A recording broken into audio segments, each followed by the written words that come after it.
Hey, Dean Stealer, what have you been up to this entire time?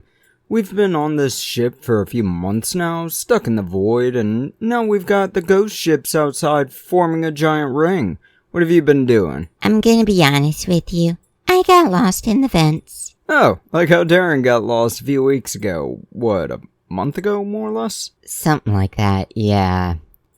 Had some fun with that. You find anything interesting while being lost, Dean Stealer? I had to fight temptation when I came across the gene seed vaults. Should probably check into the defenses around there if Dean Stealer can get into it, what ya? Oh yeah, already looking into it. Our ventilation system, we've noticed a few scuffs in, so we've got some servitors working on that.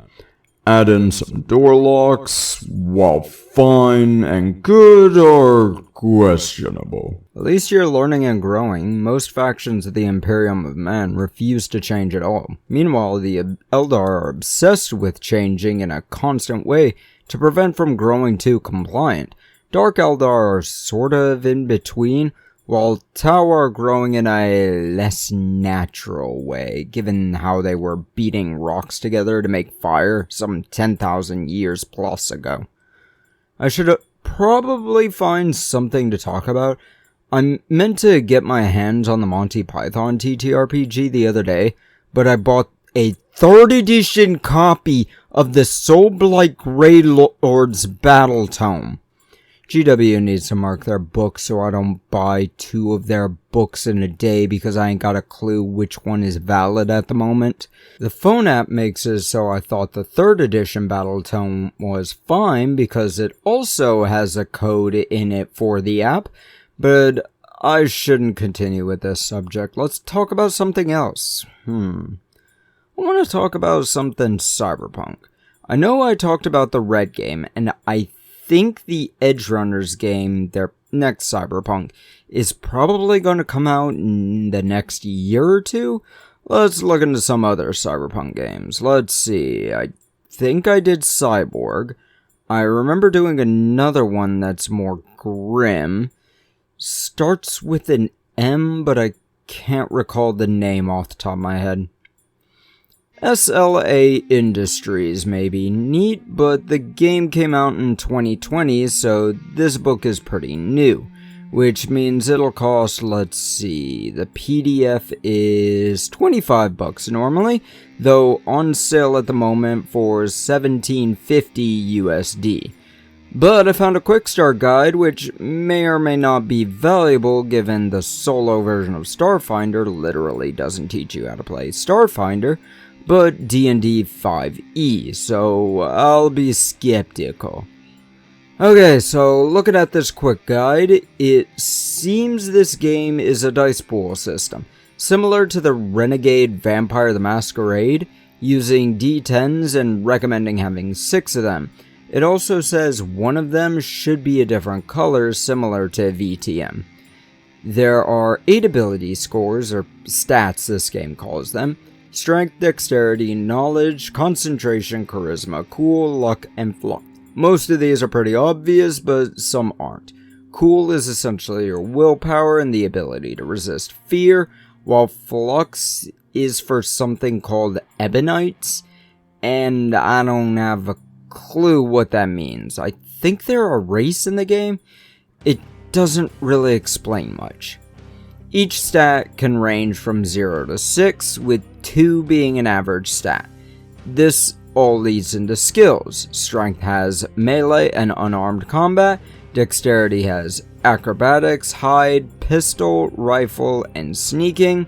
Some of y'all may not like that hide and sneaking being 2 different skills, but I like them that way as one is staying still and the other is staying silent while moving. Knowledge is forensics, medical, and streetwise. Street knowledge and book knowledge, a good mix. Concentration is a bit odd to me though. Demolitions, detect, read lips, technical weapons, and tracking. Some of these I can see, like read lips, but most everything else feels like knowledge orientation. Charisma is diplomacy, leadership, oratory, persuasion, and seduction. Bothers me that there's no lying skill unless seduction counts, since you really don't care about the person you're seducing. Be honest. Cool has bribery, interrogate, intimidate, survival, and torture. I can see this one, seems fine. Now, there's 3 more skills, but they're marked as Ebb, which I guess means Ebonites, and they're related to concentration 2, communicate, heal, and thermal blue. The last one seems to be ice powers because some learn to control their rage better, I guess? Now, you'll get traits too. I'm certain there's more than what's in this little book, but these traits are mostly negatives, with some positives too. Ambidextrous, arrogant, drug addict, hearing good, psychosis, psychopathy, sterile, and vision good. Some of these I question why they exist. For example, how does sterile affect the character? You can't have kids, congratulations, I don't know. Now, how this game works is that you need a certain level in skills in order to make checks that are so difficult. Looks like you aren't going for certain numbers on the dice, you just need to add all the dice together and reach certain totals.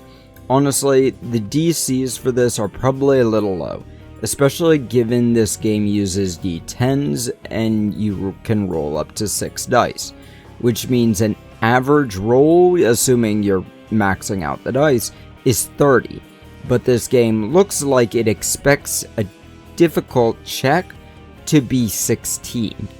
At this point, the game goes into details about Ebonites and whatever else, not really worth going into ultimately. Movement, combat, both ranged and melee, and a bunch of other things. There's a lot of details that goes into, but the bullshit of this is that it doesn't actually explain how to make a character. I'm just a little tired of this, honestly. When I found this game, I was being told it's a horror game, but from what I see, this game doesn't have anything for me to be afraid of. Ebb is apparently energy that Ebonites have. Are the Ebonites a playable race?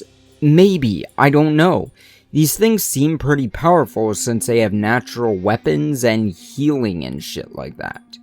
So, Ebonites seem to be less of a player race, or at least like are adding magic to Call of Cthulhu characters. They may make characters a bit overpowered, but at least in COC, there's a negative to having magic or too much insight. So, score. Difficult to give because this is not the actual book, and it may be very different if I have the true book. But with how this game is as it is, I'm gonna have to give it a flat 75%, just because I know so very little about this game. Maybe I'll go into it in the future with the full book, maybe?